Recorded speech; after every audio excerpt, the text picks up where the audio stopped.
Today's Talk 365 TV's Talking Wellness is brought to you by Fairbanks Art of Plastic Surgery. And welcome back to the show. Now we're going to be talking about breast augmentation.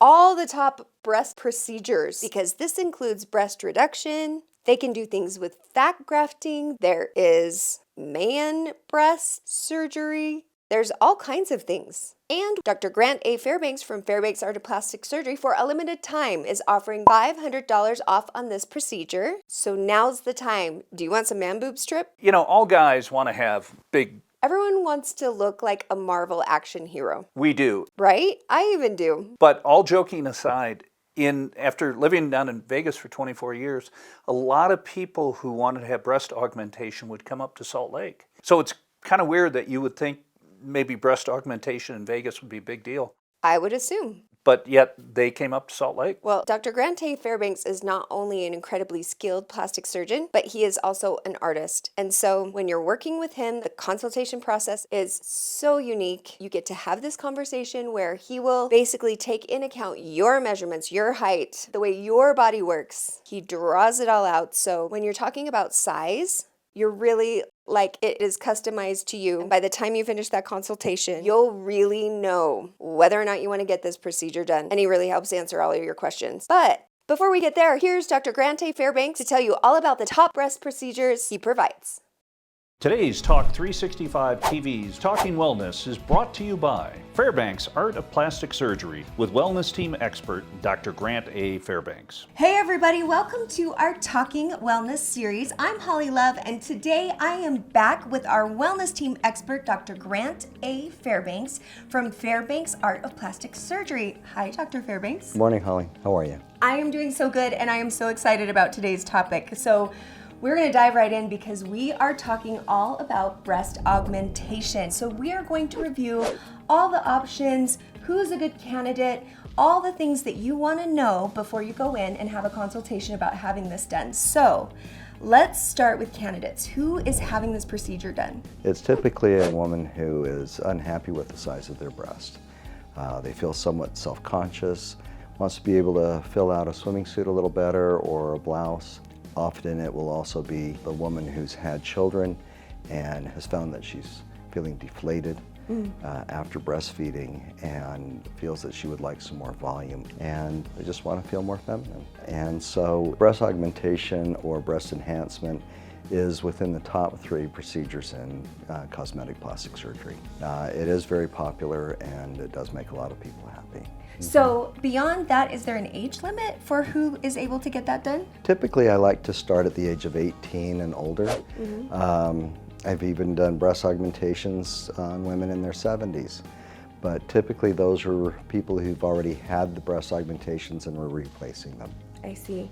Well, let's talk about the types of augmentation you can have, because there is silicone, there is saline, there are different sizes. How does that all work? Well, the silicone breast implant is the most common way of augmenting a breast. And the FDA finally approved these in 2007 for cosmetic purposes.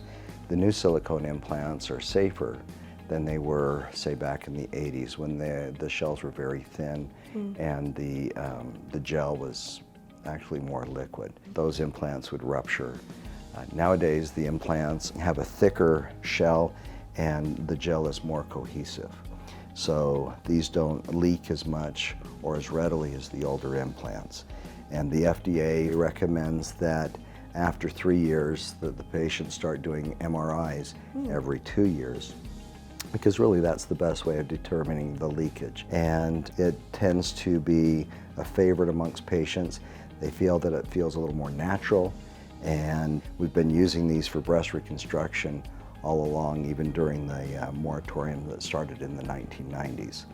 So the silicone breast implant is now the most common implant that we use nowadays. But your alternative is a saline implant, which is the silicone shell, but then once we put it in the body, we fill it up with salt water, so it looks very much like a silicone implant. Just more hard. Well, some have told me it feels like a water balloon. Some think that it feels very similar to the silicone implants. But when these fail, these deflate, come back to this, and then we know that it's deflated. because the breast is smaller. And you're saying with as strong as they are, typically it's not like they pop, it's more that it's just over time they get a crease and then they rub and then they just get a small hole or a thinning. Yeah, there's a thinning in the shell. Well, let's talk placement, because I know there is under the muscle and over the muscle, there is different places you can have an incision. What do you suggest for your patients? My preferred method is under the breast. We call it an inframammary incision, which is underneath the breast.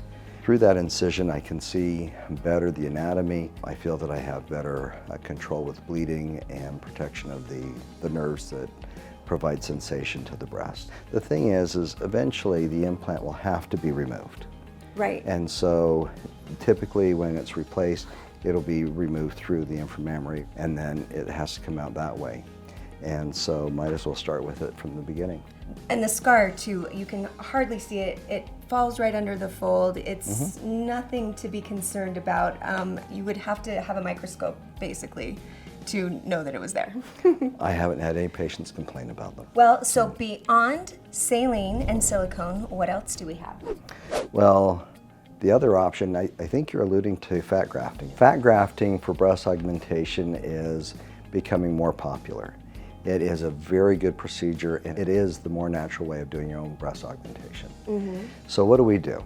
Liposuction, breast augmentation, well, they're both within the top 3 procedures in cosmetic plastic surgery, so why throw the fat away? Exactly. So little liposuction of the hips, the thighs, the belly, and then once we process the fat, we then put it into the breast through 2 port sites, one on the lower inner portion and the lower outer portion.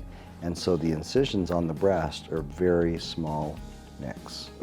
And it's through those small nicks that we're able to put the fat through with what we call a cannula. So the size of incisions for fat grafting are significantly smaller than those for silicone or saline implants. I'm gonna say how many of you have not said, why can't they just take it from here and here and here and stick it in here? And the answer is yes. I love that answer, yes, but there are some precautions because I can't donate for you if they're just too skinny to have their own, but you do have to have a certain amount of fat. Well, the limiting factors is how much fat the patient can give me. Well, give themselves. And how many times do they need to have this done? Well, this is a procedure where less is more, because the fat that you transfer from, say, the hips to the breast needs to have a blood supply to stay alive. And if you put in too much, there's a certain amount of fat that won't survive because it doesn't have a blood supply.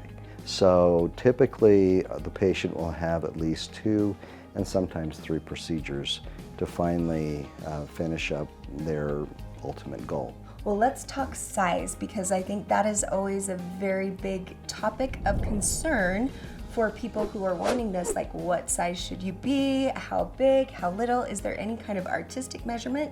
You, with your artistic background in sculpting, I would imagine you know exactly what a body needs to look great. Well, yeah, and I appreciate that. Personally, I like to see somebody who's proportional, and I go over proportions with my patients. So for more petite women, a smaller implant is what you want, and if you're taller or broader chest, you want the bigger one. It's the width of the implant.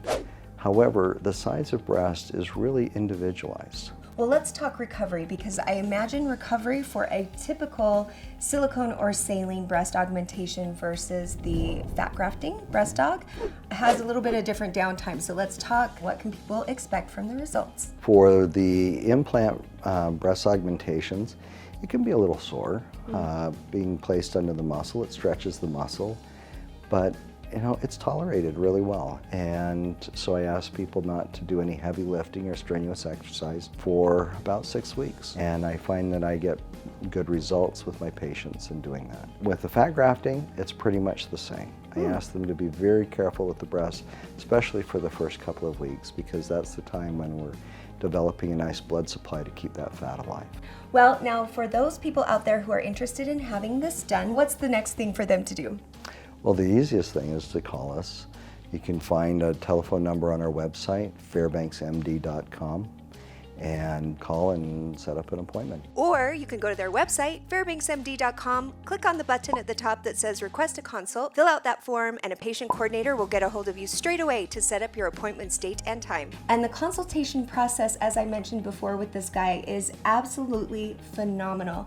He will thoroughly go through everything that you need to know, want to know. As I mentioned, he is a fourth-generation artist. He brings this combination of artistic skill with advanced surgical techniques, and you couldn't ask for a better advocate to walk you through any procedure. Dr. Fairbanks, thank you so much. Oh, thank you, Holly. Appreciate it.